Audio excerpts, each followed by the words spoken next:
Hello बच्चों, स्वागत है आपके अपने चैनल सोशल विद सविता पर। आज के वीडियो में हम करेंगे क्लास 8 का सब्जेक्ट है इंग्लिश का annual sample paper practice paper 2025-26 session का, जो कि डीओई की तरफ से जारी किया गया, जो कि एग्जाम के पॉइंट ऑफ व्यू से बहुत ही इंपॉर्टेंट है। आपका मैक्सिमम मार्क्स इसमें रहेगा बच्चों 60 मार्क्स का, और टाइम आपको मिलेगा 2.5 घंटे का। ठीक है बच्चों, इसमें देखिए 4 सेक्शन आपके आएंगे। सेक्शन ए में रीडिंग का आएगा 14 मार्क्स का, सेक्शन बी राइटिंग आएगा 12 मार्क्स का, सेक्शन सी ग्रामर आएगा 14 मार्क्स का, और सेक्शन डी आएगा लिटरेचर 20 मार्क्स का। ठीक है बच्चों, तो अगर आप इस प्रैक्टिस पेपर को अच्छे से सॉल्व कर लेते हैं, इसके तरीके को सीख लेते हैं कैसे आपको करना है, तो आपके एग्जाम में अच्छे मार्क्स स्कोर कर सकते हैं बच्चों। ठीक है, तो चलिए शुरू करते हैं। चैनल पर नए हैं तो चैनल को सब्सक्राइब करें, वीडियो को लाइक जरूर करें और चैनल को सब्सक्राइब करें और अपने दोस्तों में शेयर करना ना भूलें। ठीक है बच्चों, तो चलिए शुरू करते हैं।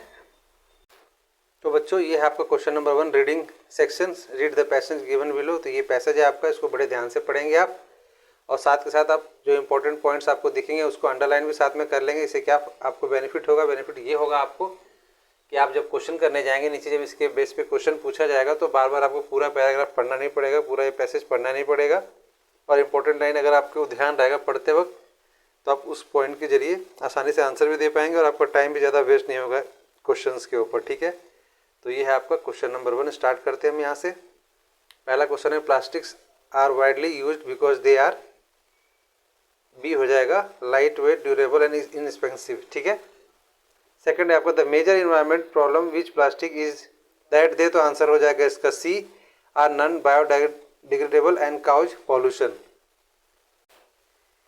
तो बच्चों क्वेश्चन नंबर 3 है आपका, what happens when sea animals consume plastic waste, तो क्या होगा उससे? तो ये हो जाएगा ऑप्शन बी, इट ऑफन्स हार्म्स और किल देम। क्वेश्चन नंबर 4 है, according to the passage which of the following are is an eco friendly alternative to plastic, तो इसका हो जाएगा ऑप्शन बी, प्लास्टिक का अल्टरनेटिव हो जाएगा क्लॉथ, बी हो जाएगा। ठीक है, अब question number 5 and question number 6 के लिए यहाँ स्पेस नहीं है, तो चलिए हम इसका शुरू करते हैं। 6 का आपका हो जाएगा फॉल्स हो जाएगा यहाँ पर। ठीक है, ये हो जाएगा फॉल्स। ठीक है, 6 का आपका फॉल्स हो जाएगा ये।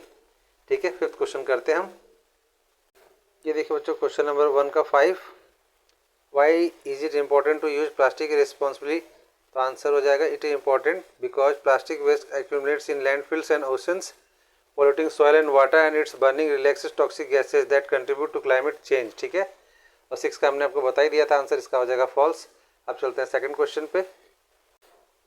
क्वेश्चन नंबर 2 है बच्चों, read the passage given below. तो देखिए पैसेज यहाँ से यहाँ तक दिया हुआ है, इसको बड़े ध्यान से पढ़ेंगे लाइन बाय लाइन, और जो भी इंपॉर्टेंट आपको लगता है कि इसमें इंपॉर्टेंट लग रहा है उसको आप अंडरलाइन कर लेंगे, ताकि आपको बार बार रीड नहीं करना पड़ेगा क्वेश्चन का जब आंसर करेंगे तो। ठीक है, आसानी से फिर आपको इंपॉर्टेंट लाइन्स देखते हुए आप आंसर आराम से कर पाएंगे। तो चलिए शुरू करते हैं।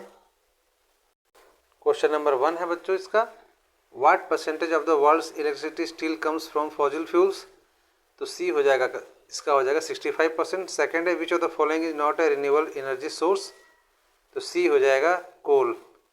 ठीक है, थर्ड है आपका, what is the one major benefit of renewable energy, तो इसका ऑप्शन हो जाएगा B, it creates green jobs and reduce carbon emissions. ठीक है, अब चलते हैं नेक्स्ट क्वेश्चन पे, क्वेश्चन नंबर 4 पे। क्वेश्चन नंबर 4 है आपका, in which year did renewable source provided nearly 30% of global electricity, तो बी हो जाएगा आपका 2023। ठीक है, और क्वेश्चन नंबर 6 है, fossil fuels are limited and cause serious pollution and climate change. ठीक है, क्वेश्चन नंबर 5 को हम करते हैं, यहाँ पे स्पेस नहीं है। ठीक है, जो क्वेश्चन नंबर 2 का है, 5th, why are renewable energy source considered better than fossil fuels, तो आंसर इसका हो जाएगा बच्चों, they are better because they are natural, unlimited and do not harm the planet और contribute to global warming like fossil fuel do. ठीक है बच्चों, इस तरह से आपका क्वेश्चन नंबर 2 कंप्लीट होता है। अब हम चलते हैं क्वेश्चन नंबर 3 की तरफ। तो बच्चों हम आगे क्वेश्चन नंबर 3 की तरफ, सेक्शन बी है राइटिंग आपका। क्वेश्चन नंबर 3 है, write any one of from A and B, जो आपको अच्छे से आता है उसको करेंगे ए और बी में से। ठीक है, ऐसे क्वेश्चन में आएगा आपको, using the following hints right complete story in about 100 words, तो आपको हिंट दिया जाएगा, उसके लिए आपको टाइटल भी लिखना है, और ये हिंट के जरिए आपको जो दिया हुआ यहाँ से यहाँ तक आप रीड करेंगे और इसके बेस पर आपको एक स्टोरी लिखनी है। ठीक है, तो चलिए हम स्टोरी पर इसके चलते हैं दूसरे क्वेश्चन पे। क्वेश्चन नंबर बी है आपका, इसमें भी यही सेम है कि आपको रिसेंटली ऐसे म्यूजियम में जाना है और डायरी एंट्री इसके बारे में भी आपको पढ़ने के बाद लिखना है। ठीक है, तो हम चलते हैं क्वेश्चन नंबर 3 की तरफ। तो बच्चों ये है आपका क्वेश्चन नंबर 3। ये है आपका story writing, honesty is the best policy. इस जो दिया हुआ क्वेश्चन इसके अकॉर्डिंग है ये question answer. One Sunny afternoon I play in the park when I notice a wallet under a bench. I open it and found a lot of cash and ID cards instead of keeping it. मैंने रखने के बजाय मैंने decide किया कि मैं owner को find करूँगा और उनके एड्रेस के पर जाएंगे। Mention on the ID when I return the wallet the owner has very relieved and thanked me in my blessings. I felt extremely happy for doing the right thing। ठीक है, इसी तरह से अब चलते हैं इसके बी वाले आंसर पे, diary entries science museum trip के ऊपर। तो ये है इसका answer. Dear diary, today was amazing. We went on a school trip to the science museum. I saw fascinating exhibits on robotics and space travel. I learned how complex machines work and how astronauts survive in space. This experience has truly inspired my interest in science and I want to learn more about technology। ठीक है बच्चों, इस तरह से आपका question number 3 complete होता है। अब हम चलते हैं क्वेश्चन नंबर 4। तो क्वेश्चन नंबर 4 है बच्चों आपको, ये देखिए दिया हुआ है answer one of the following from A and B। तो ये इस तरह से आपको दिया है कि आप रोहन या Rohini of Green valley public school Varanasi. The fan and light in the several classroom are not working properly. आपके क्लास की लाइट और ये सब फैन लाइट नहीं सही चल रहे हैं, डिफिकल्ट हो रहा है स्टूडेंट को स्टडी करने में। तो आपको प्रिंसिपल को लेटर लिखना है 100 वर्ड्स में। तो उसके लिए फॉर्मेट दिया गया, आपको क्या क्या इसमें मेंशन करना है सब। Send date, name and address, school, subject, sir, madam, troubles, cause, thank you, your name, class section. ठीक है, इस तरह से दूसरा ऑप्शन दिया है। अगर आपको ये समझ में आता है तो उसको सही से करेंगे, नहीं तो दूसरा वाला भी आपको दिया हुआ है section B. Write an article paragraph about 100 words in topic causes of air pollution के ऊपर आपको लिखना है पैराग्राफ। और जो डेटा नीचे दिए गए हैं उसके हिसाब से आपको इनको हाईलाइट करना है। ये देखिए ये डेटा दिया गया है, व्हीकल एमिशन सबके परसेंटेज दिए हैं, किसी किसी से कितना पोल्यूशन होता है। इसके बेस पे हम चलते हैं इसके आंसर कर पे। बच्चों हम आ चुके हैं क्वेश्चन नंबर 4 पे। क्वेश्चन नंबर 4 है आपका, letter to the principal green valley public school Varanasi.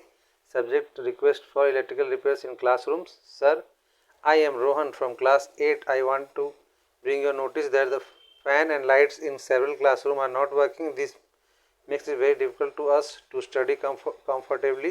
I request you to get the repairs done at the earliest. Thank you। ठीक है, ये हो गया आपका लेटर प्रिंसिपल के लिए। अब चलते हैं हम इसमें सेक्शन बी एनालिटिकल पैराग्राफ में, जिसके अंदर आपको दिया गया था काउजेज ऑफ एयर पोल्यूशन के ऊपर, उसके ऊपर लिखना था। और जो आपको दिए गए थे, air pollution in cities is a major concern. Data shows that vehicle emissions are the biggest contributor at 45%. This is followed by industrial waste 25% and construction dust 15%. Garbage burning and other sources account for the rest. To control this, we should promote public transport and plant more trees. In my view, strict rule of vehicle emissions are necessary for a cleaner city। ठीक है बच्चों, इस तरह से आपका question number 5 complete होता है। अब हम चलते हैं क्वेश्चन नंबर 6 पर। तो बच्चों हम आ चुके हैं सेक्शन सी ग्रामर पे। क्वेश्चन नंबर 5 है आपका, choose the correct conjunction to complete each sentence any 4। ठीक है, आपको एक से ज़्यादा क्वेश्चन पूछे जाएंगे, लेकिन आपको कम से कम चार क्वेश्चन करने हैं। ठीक है, क्वेश्चन नंबर 1 है आपका, I want to go out in started raining. तो ये हो जाएगा सी, बट हो जाएगा आपका। ठीक है बच्चों, अब है ऑप्शन 2। क्वेश्चन 2 पे चलते हैं। You can have ice cream cake after dinner dash हो जाएगा, और आइसक्रीम और केक आफ्टर डिनर। ठीक है, तो आपका बी हो जाएगा। थर्ड है, he didn't come to school because he was ill. ठीक है, तो ऑप्शन हो जाएगा डी। फोर्थ है आपका, although he is young he is very responsible. तो ऑप्शन हो जाएगा आपका बी। ठीक है, अब चलते हैं नेक्स्ट क्वेश्चन पे। क्वेश्चन नंबर 5 है आपका, the teacher praise him because he had worked hard. तो ऑप्शन बी हो जाएगा आपका। ठीक है, अब है आपका क्वेश्चन नंबर 6। क्वेश्चन नंबर 6 देखते हैं। ये आपका क्वेश्चन नंबर 6 इसमें दिया हुआ है, each of the following sentence है one error, identify incorrect word and write correct one. ठीक है, एरर भी बताना है और करेक्शन भी करना है। ठीक है, तो ये क्वेश्चंस को देख लीजिए। हम इसको यहाँ पेज स्पेस नहीं होने की वजह से हम इसको दूसरे पेज पे करेंगे। ठीक है, तो बच्चों ये आपका क्वेश्चन नंबर 6 है। इसका फर्स्ट है, सी डू नॉट लाइक। तो ये डू नहीं होगा, यहाँ पे डज हो जाएगा। ठीक है, सेकंड है, the boy was playing. Was नहीं होगा, वर होगा। ठीक है बच्चों, थर्ड है, आई डिडंट सा हिम। तो यहाँ हो जाएगा सी हिम। ठीक है, फोर्थ है सी इज नोइंग, तो आंसर हो जाएगा सी इज नोज, ठीक है। फिफ्थ है दे हैज़ बीन, तो ये ऑप्शन होगा दे हैव बीन, ठीक है। इस तरह से करेक्ट फॉर्म हमने हाईलाइट कर दिया है, इसको बड़े ध्यान से देख लीजिए इसको। अब हम चलते हैं क्वेश्चन नंबर 9 पर, ठीक है। सॉरी, क्वेश्चन जो हम आ चुके हैं क्वेश्चन नंबर 7 पे। क्वेश्चन नंबर 7 है आपका read and sentence carefully and choose the correct option to change the sentence direct speech to indirect speech, ठीक है। इनमें से 3 करना है आपको। हम चलते हैं फर्स्ट क्वेश्चन पे। The teacher said don't make noise, तो ऑप्शन बी आपका हो जाएगा the teacher told them not to make noise, ठीक है। सेकंड है आपका he said I am reading a book, तो इसका ऑप्शन ए हो जाएगा he said that he was reading a book, ठीक है। ऑप्शन ए हो जाएगा। अब नेक्स्ट चलते हैं क्वेश्चन नंबर 3 पर। Question number 3 and question number 4। तो 3 है आपका mother said to the child why are you crying, तो इसका हो जाएगा option A mother asked the child why he was crying, ठीक है। फोर्थ है आपका Rohan said I will help you, तो इसका ऑप्शन हो जाएगा आपका A Rohan said that he would help me, ठीक है। अब है आपका क्वेश्चन नंबर 8, तो हम चलते हैं इस पर। क्वेश्चन नंबर 8 है आपका fill in the blanks with correct modal verb in the given table below, ठीक है।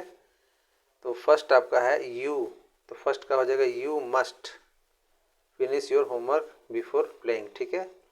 सेकंड है आपका we should help the poor and the needy, ठीक है।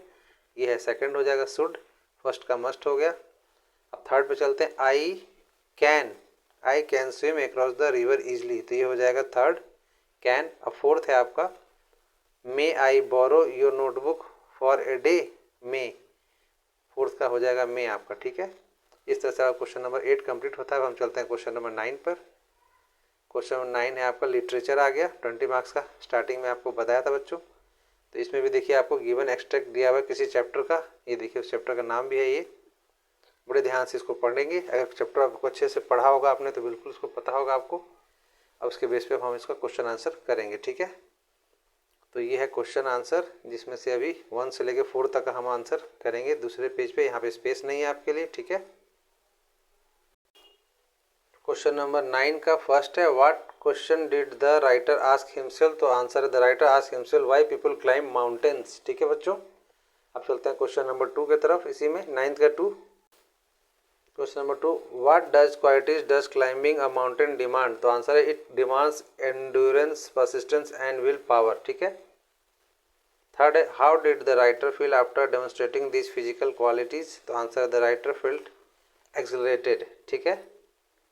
फोर्थ है स्टेट ट्रू और false the obstacles in climbing a mountain are mainly mental, तो answer है फॉल्स द एग्जैक्ट से दे आर फिजिकल, ठीक है। अब चलते हैं नेक्स्ट क्वेश्चन पे। तो अब आगे बच्चों क्वेश्चन नंबर 10 पे। क्वेश्चन नंबर 10 है read the given extract and answer the question, तो इस एक्सट्रैक्ट को आपको ध्यान से पढ़ना है और इसके बेस पे आपको ये 3 क्वेश्चन के आंसर देने हैं, ठीक है। क्वेश्चन देख लीजिए ध्यान से। अब क्वेश्चन नंबर 11 भी सेम ऐसे ही है, इसमें आपको 30 से 40 शब्दों में वर्ड में आंसर करना है। 5 क्वेश्चन आपसे पूछे गए हैं, 5 में से जो आपको बेस्ट अच्छे से आता है आप उसको करेंगे, जो आपको 4 अच्छे से आता है, ठीक है। तो चलिए हम चलते हैं क्वेश्चन नंबर 10 और क्वेश्चन नंबर 11 के लिए आंसर पे। क्वेश्चन नंबर 10 है बच्चों आपका how does the poet feel in the summer morning, तो answer the poet feel happy and loves to rise on a summer morning. Second है what sounds does the poet hear in the morning, तो answer है bird singing in every tree, the huntsman winding his horn and skylark singing, ठीक है। Third है आपका what mood is expressed in this lines, तो answer a mood off happiness and delight in nature, ठीक है। इस तरह से आपका थर्ड कंप्लीट होता है। चलते हैं क्वेश्चन नंबर 11 की तरफ। क्वेश्चन नंबर 11 है आपका answer the following question, 30-40 words में देना था आपको आंसर, ठीक है। 4 में से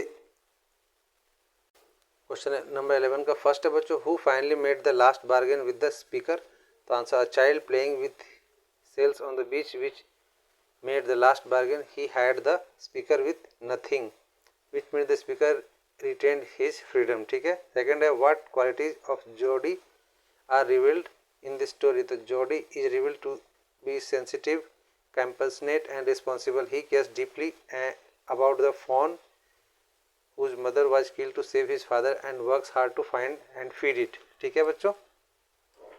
ये आपके बुक के अकॉर्डिंग क्वेश्चंस पूछे गए हैं, तो बुक को अच्छे से पढ़ना है आपको, तभी आप कर पाएंगे। थर्ड क्वेश्चन है आपका why was the author excited to meet Stephen Hawking, तो answer the author was excited because Stephen Hawking was a brilliant astrophysics and author's inspiration despite being paralysed like a author Hawking had achieved greatness. ठीक है, fourth question है what changes occur in nature when the monsoon arrives.